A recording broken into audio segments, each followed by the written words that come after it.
It's early morning in Toronto and Kelly Clarkson has arrived. She's here to lend her powerhouse voice to We Day and empower the next generation. 15 years ago, Kelly Clarkson was the next generation. Kelly Clarkson.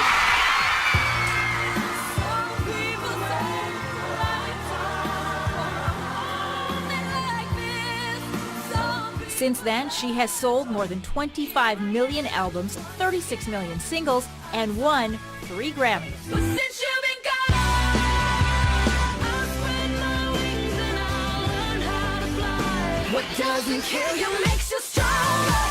Now she's often called one of the best vocalists in the industry, the first artist ever to top the pop, adult contemporary, country, and dance charts.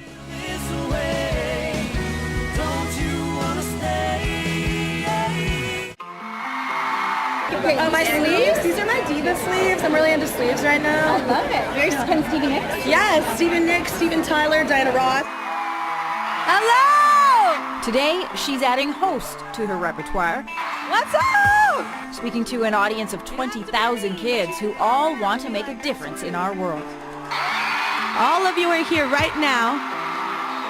All of you are proof that your generation is making a difference. And I am inspired by each and every one of y'all. Love so soft that you can't rub off. You gon' love it if you try it. Got your hook, now you're caught up. Okay, can we link arms? I don't even think this is yes. Okay, good. Yes, with my sleeve. I love it. Tell me about the fun part, because I see that stage, and that makes me nervous. You got tons of people screaming for you. Do you get Singing is fun.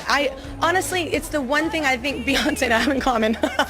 It is, I think a lot of performers are like that in the sense that you're almost like, not a different person, but it's just like, I'm already a confident woman and I'm already feel empowered, but I'm even more so when you're doing what you feel like is your gift and you're the vessel for that gift in this life. And not even because people are cheering or anything like that. It's just that's the place I feel most like powerful. What doesn't kill you makes you stronger. Stand a little taller. Doesn't mean I'm not. You are not shy about your political views, and we've talked about how you have 2 older kids, one of them being 16. They're going to be able to vote in a couple of years. So given what's going on in America right now, what kind of conversations do you have? I try and not, be demeaning. Like even if I completely disagree with something that someone says, Trump says, anybody says, because I think open-mindedness is the thing that I want to teach our kids. I want to make sure that they're not fearful of something they don't know. But I also want to make sure that they'll stand up, because our kids will see like me get bashed if I say something or whatever. And it's like, I'll get bashed, but it's worth it. It's worth me standing up for what I believe or other people. I don't think people have cared or paid attention or done anything as much as they are right now in the United States. So that's a plus, in my opinion, just because we should be involved. But it is, it's definitely hard. It's no secret. It's a little difficult at times. Well, it's a little difficult when you're like, don't be a bully, don't be mean, don't say these things, and then they're said. Right. And you're like, and you're trying to explain that away. That's a little difficult for a parent, not a celebrity, just a parent. A job she shares with her husband, Brandon Blackstock, a union she takes seriously and inspired her new sexy songs. Love so soft, you ain't had nothing softer. Break it, then you buy it, and it's sure gonna cost you. Love so soft. You said you don't schedule intimate times. We do not. Really? Okay, let me... That's awkward and not sexy at all. I have triplets. I have 3 10-year-olds. And you have Whoa. 4 kids. You have a teenager all the way down to a 1-year-old. You had 3 babies all at one time? I really did. But I want to know... I might start crying for you. Like, what? No, they're great. Oh my God, we're so different. In so many ways. Yeah, I'm just saying, God doesn't give us anything you can't handle, and you can handle a lot more than I can. Yeah. So how do you, with this career and this busyness, the 2 of you, and 4 kids, how do you have time to be lovers? I'm just going to be real with you. We're both highly, intimate people. So we really... we prize that. I think that communication and intimacy are a foundation for us. We have a lot of friends. I don't need another buddy to hang out with. At the end of the day, you need intimacy. And I think it keeps you happier and more fulfilled. Like a solemn hallelujah, like a choir shouts amen. had such a great opportunity to follow you around for the day, and I caught this really great moment of you literally bumping into Mia Farrow in the hallway, and you said, Oh my gosh. Yeah, day made. Day made. I literally am never speechless. I literally have words for days, and I don't have words. right? So you said, somebody who never runs out of words, you were speechless. Why? I didn't even aim for Mia Farrow. I don't even know why. I just didn't think I'd ever meet Mia Farrow.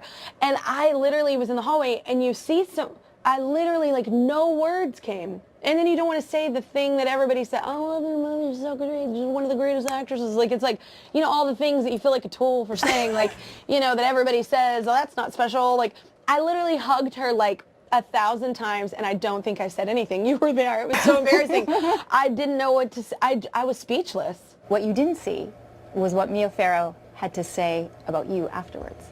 Oh my goodness. Well, I'm a huge fan, and it was not disappointing or surprising to find out she's as good and kind and sweet as she is brilliant and talented. So I'm really thrilled to meet her.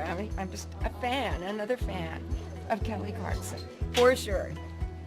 She's so nice.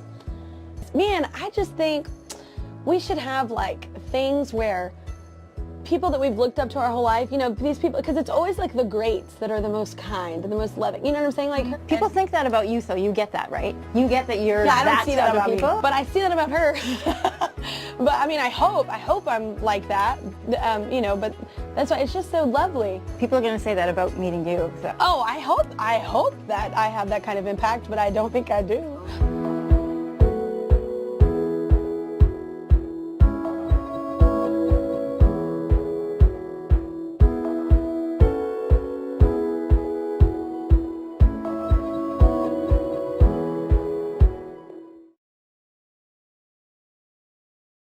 Halloween is coming up. What are your kids going to be? He's going to be Beast and she's going to be Belle, which is a little weird and ancestral, but it's, so I didn't think about that till afterwards. Do you sing Beauty and the Beast for her, by the way? Yeah, I know all the songs, girl. I'm getting to relive all these, like, Disney, DreamWorks, Pixar movies, like, that I used to watch when I was a kid. So, I mean, I love them. I do love them all. But, you know, I'm a sucker for, you know, Cinderella and Little Mermaid and even, she's never seen The Lion King.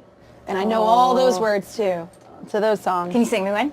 Gonna be your mighty king's enemies beware. Well, I've never, no, I'm just kidding. I'm not gonna keep going. Best thing about being famous?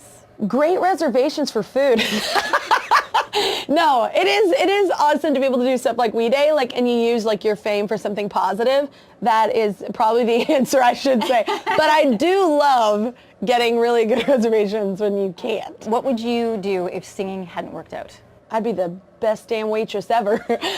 I was a good waitress, so I'd probably be waiting tables. Your first reaction when you saw Steve Carell yell your name? I was in a movie theater watching another movie. It was a preview. And I was sitting down, like, with my popcorn and drink, and I was like, what? Because that was happening right when we sat down. And then we figured out that he yelled my name. And then I was like, is that a compliment? It's totally a compliment. I've never met him. Do you feel like if he saw you, he'd yell, Kelly Clarkson? I want to yell, Steve Carell! This is when I do it. And him be like, oh, I didn't see that coming.